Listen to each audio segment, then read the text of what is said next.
Good morning, Idaho. Hope you're having a wonderful morning, afternoon, or evening, depending on when you're listening to this. Welcome to the Local Yokel Idaho podcast, where we talk about what is going on in the wonderful state of Idaho. But speaking of big things and not talking about politics at all, we'll move on to our next story here, which is Idaho's crucial role in the race to Mars. This comes from the East Idaho News by Michael Wilner. For any of you who have listened to the podcast for any length of time, you know I love space stuff and nuclear. Well, we have a story here that covers both of those, so it's going to be a fun one. But starting off with some context, in the last 5 years, China's rapid progress in space exploration has made the U.S. intelligence community a little concerned. With a rover on the moon's far side, a space station orbiting the Earth, China's advancements have ignited a new space race between Washington and Beijing. This time, the ultimate goal is to send a crewed mission to Mars, with each nation vying to be the first to land humans on another planet, specifically Mars. The success of America's mission may hinge on a team of scientists based out of Idaho Falls. Engineers at the Energy Department of Idaho's National Laboratory, or INL, are leading a nationwide team to enhance the capabilities of nuclear thermal propulsion, technology that NASA hopes will cut the travel time to Mars by half. This ambitious project could transform the future of human space travel. NASA aims to reach Mars by 2040 and is working on an entirely new technology for the mission. With conventional technology, launch opportunities to Mars come along just once every 26 months, so missing a launch window could mean a delay of several years. And if something goes wrong mid-flight, the crew will have to be on its own in deep space. Idaho National Laboratory is working to enhance control over the velocity of the engine, increasing its efficiency and control its heat generation. Cutting their travel time could reduce many of the logistical hurdles and risks currently burdening the mission, which the article in question here did not go very deep into it, so I will give a little bit of it, which is there was a piece of technology during the Cold War era with rockets that we developed, which basically, for lack of a better word, is nuclear-powered rockets. Totally fine for us to use. We're not irradiating the atmosphere when we use those. What usually happens is you have the bottom part of the rocket that gets the whole thing into space, so the first stage, because usually most rockets have a first and a second stage. I think the Apollo had a 3-stager, but the first stage, that gets you up into kind of low Earth orbit. Second stage kind of uses to maneuver you, and that third stage is usually what's used to kind of punch you out into space, especially if you're going after the moon or Mars. But with nuclear type of rockets, what you do with the first stage, you have a standard type of propellant type of rocket, be it solid or liquid fuel, that gets you up in space. And then when you're up in space, then you use the nuclear rocket. So for those of you that know about space is already very radioactive, like a lot radioactive. So us burning nuclear rockets out in space, kind of spewing nuclear into space, really doesn't change it at all in the drop. It's kind of just a drop in the can there. But the cool thing with it is that the amount of energy we get from it, from the thrust to weight ratio, is immense and can be way more efficient than propellant rockets, and you get a lot more bang for your buck there. I know they were testing it, and I don't remember.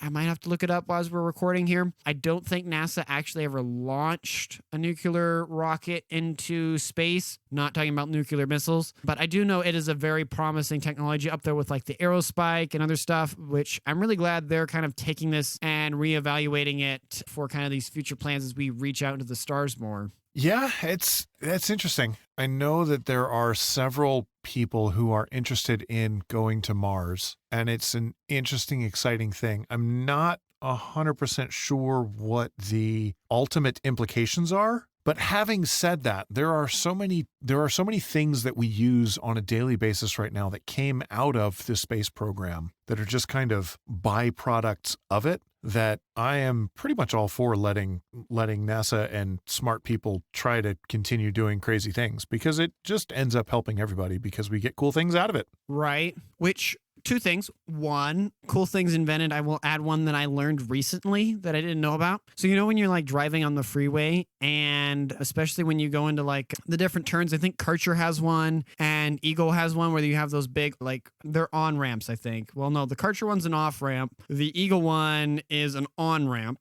But they're those big round loops, right? Well, when you're driving them, do you ever notice how they're kind of like grooved, especially also on the freeway that you have grooves there? That was a byproduct where NASA with the space shuttle program, they had a problem where the space shuttle was coming to land on the runway and they weren't able to keep it going straight. Well, they added grooves in the runway and then it was able to actually stay straight when it landed. And so then that translated into the private sector for roads and to help cars not skid off sharp embankments or different road surfaces. Well, there you go. That's interesting. I didn't know that was a byproduct of space travel. I didn't either. I found it out about like a week or two ago, but I was like, oh, that's cool on top of memory foam. Because everyone, I think most people know that memory foam was developed by the space program, but there's so many little things. But also, with that said, the second point I wanted to make, which kind of to have a little bit of discussion there with you, John, which is why go to Mars? Well, at the time, why was it even a good idea for Columbus to go to try to discover this new world? It took money, it took time. You get there, yeah, it's more land or whatever else, but it's super expensive to get there. It's super dangerous to get there, right? All these negative factors, but look at the payoff that it gave us. Yeah, but as a counter to that, at least the popular narrative, and I don't know how historically accurate this is because history isn't necessarily as clear as I'd like it to be, but I know the popular narrative wasn't that Columbus was trying to discover a new land, but it was that he was trying to discover a new route to China, or actually India, not China, to try and make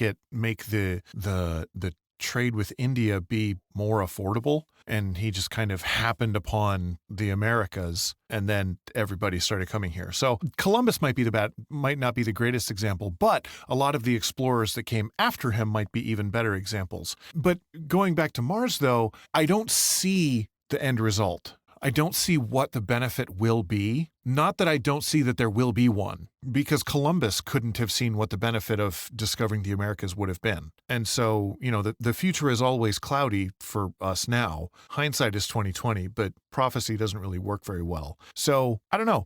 I will be interested to see what happens in the next, 300 years. Part of those will be here. The other part will be up in heaven looking down, hopefully. Yeah, and we'll see what happens, unless Futurama talking heads become a thing, and then we just get to be in a talking head museum. Oh, no, don't get on that. Oh, what the reference. But I think one thing, maybe is before we close this segment, and I know you're not against or whatever else, but can we both agree that going to the moon and having a permanent presence there is a beneficial and good thing for humanity? Even that we can actually even see the benefits of. What do you mean by permanent presence? Permanent presence is that, just like, for instance, we've had a permanent presence in low Earth orbit with humans on the International Space Station. With the moon, meaning you have people regularly there. That it's not that, oh, there's a couple robots roaming around. No, there's actual humans there doing things. Right. So I know on the ISS we've done a lot of science. I'll end the statement at that. We've done a lot of science, and discoveries have been made, and cool things have happened. And so we've been able to advance in science because of it. I know that the moon has a lot of natural resources that could be very beneficial. I guess outside of that, so now you get into the colonization conversation, and colonization was great for certain groups of people. It was great for the Puritans. It was great for the French who went to Canada and French who went to Louisiana. So colonization can be great for a lot of people because it gets them away from the tyrannical governments that are currently squeezing them. And that's a thing that we could potentially be seeing right now.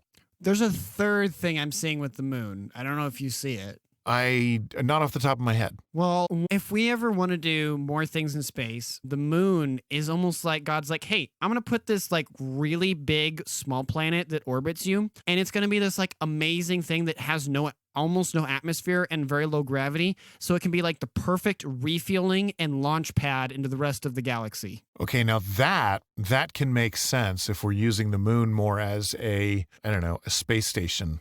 It's already there. We don't have to build it. We don't have to launch a ton of stuff into space. It's there. Also, cool finding, I don't know if you knew about it, but the dust on the moon, it has a high amount of a certain type of hydrogen that can be used for rocket fuel. So going back to natural resources, like I said, I'm totally down. Ooh, I have another good reason that more space travel would be a good thing. and I said this on a previous episode, but I'll say it again. It means that we could finally look out the window and point to what Earth looks like and say, see, that's the shape that Earth is. And then we can stop having discussions about, is it flat? Is it a cone? Is it a donut? I don't know. We would all know at that point and be able to go, yeah, see, that's the shape. And then that would be the end of that discussion. But you'd have those people that be like, nope, I'm not getting on that. If I go up there, all the people that go up there, they get brainwashed and then they come back down, and I have the true reality, so I'm going to stay on the ground. Okay, so maybe it wouldn't be the end of the discussion because we do still have Windex guy who's spraying Windex at contrails to make them go away. So, the crazy people will still be out there. But at the very least, skeptics who are at least, who have their head screwed on at least mostly correct, the majority of that argument can just go away. Having said that, I really enjoy flat Earth arguments. They're a lot of fun. Oh, they are. They are.